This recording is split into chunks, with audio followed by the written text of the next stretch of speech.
காலங்காத்தால உனக்கு குறவழி வரைக்கும் சோத்த போட்டு வண்டியில ஏத்திட்டு வந்ததுக்கு உன்னால என்ன பண்ண முடியுமோ அதை பண்ணிட்டேன்.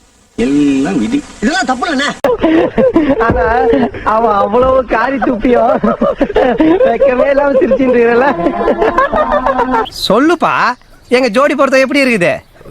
சக்கரை பொங்கலும் வடகரி மாதிரியும் இருக்குங்க. இதெல்லாம் நான் சொன்ன சிரிச்சிருவாங்கப்பா.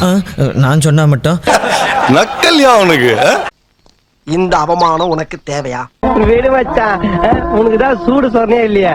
பாப்பா படுக்கலாமா? வா. இனிமே உன் வாழ்க்கையில சோறே திங்க மாட்டியா?